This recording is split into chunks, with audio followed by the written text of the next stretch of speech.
Be friendly! Greatest contact. A single bogey and it's nearly on top of us. Identify. No transponders, no recognition codes. It has to be a silent radar.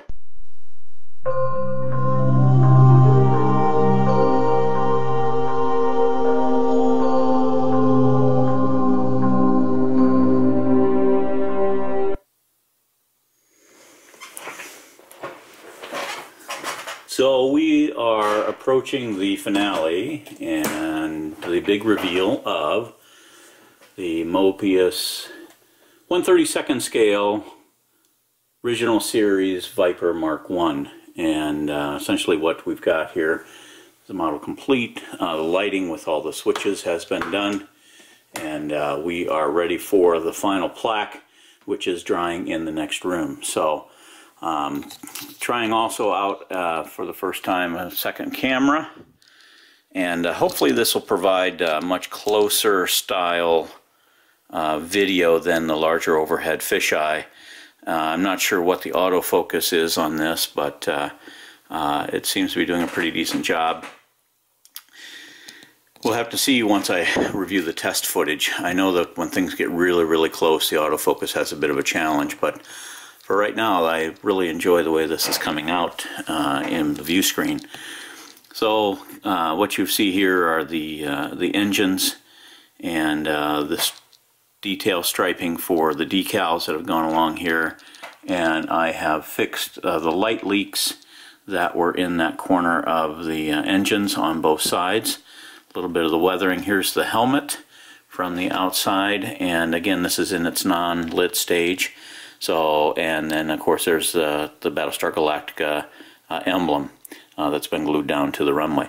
So for right now I'm going to go fix this plaque here to the front, and once that's affixed, then we will do a final video for the full reveal. Well, welcome to the Sloppy Modeler, completing a Moebius Models original series Battlestar Galactica Viper MK1. Put this together in a little over 2 weeks, time on and off with the assembly of the model, painting, weathering, and so forth, and running the electrics to it. I had an exceedingly fun time putting this one together. It had a few challenges along the way, definitely a few learning opportunities, a few teaching moments, if you will. And so what we've put together here is the Moebius in a light state of weathering.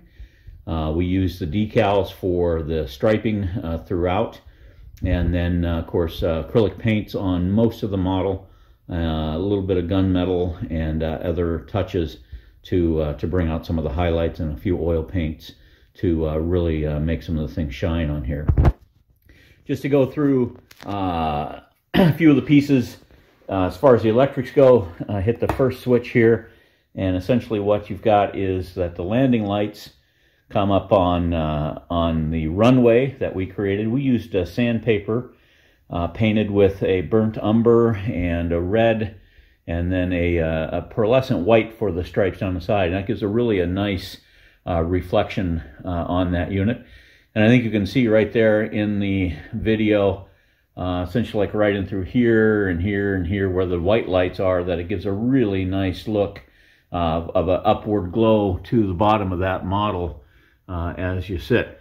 You can see we put in the landing gear now at this point, and painted the wheels black, and I do like the way that sits on the landing gear, and it looks like the wheels roll as well on top of those skids.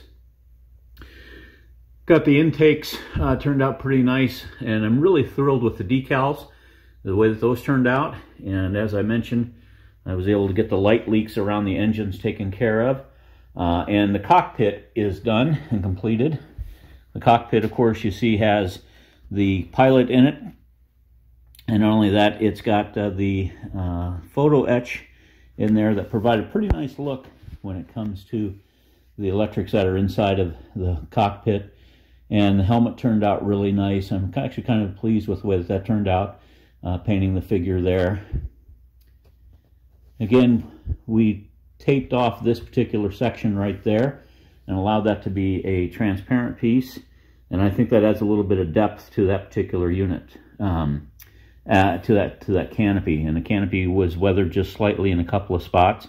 Looks like people have climbed in and out of it a few times at that stage. The second light that we've got is the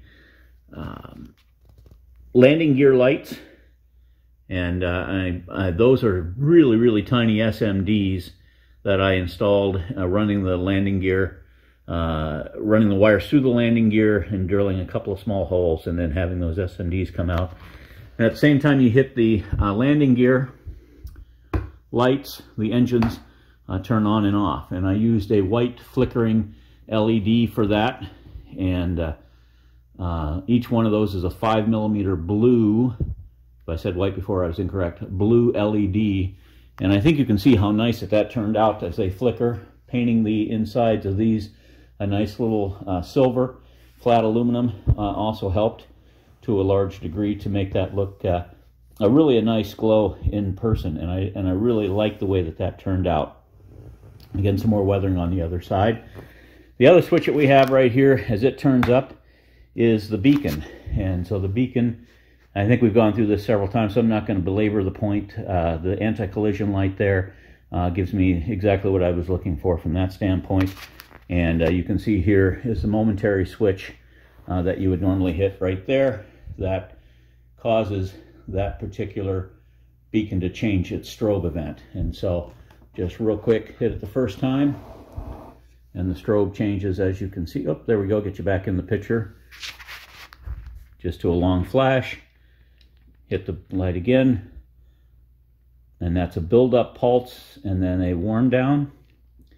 Hit it again, and it's a build-up pulse with a flash and then back down to a drawdown. And then the last mode is just solid white. I think that looks okay, but I'm really particularly fond of the double flash that I think you see on most airplanes today as you go through. So the base itself is all self-contained. So all the wiring is all contained underneath there for running all of these particular lights. Here's from the other side. And again, I do like the weathering that's been done up on there and beneath, and a few of the intakes too at the same time. The painting on this was just a gray, and I believe it was a light gray that got put on there, and then a coat of semi-gloss. And after the semi-gloss was put on, we were able to put the decals on. And I did that before I put all these wings and so forth during the process. And again, it does have the Battlestar Galactica logo on a piece of the Paragraphics photo etch. And then I did paint the Colonial Viper here with just a nice little solid bronze acrylic paint. So that's dried and done and taken care of.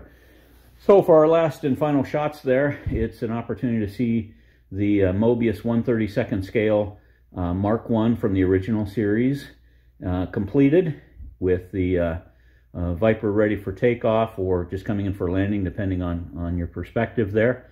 Very thrilled with the way that this turned out. I'm delighted with the lighting system, especially using a 4,000 milliamp USB power block that can be recharged, and that runs at 5 volts. With that 5 volt recharge, you have the ability, or 5 volt power block, that's a highly regulated voltage, so it won't drop below that, it won't rise above it. When you're used to dealing with cell phones and other kinds of delicate electronics, those power blocks have been put through the ringer as far as testing goes.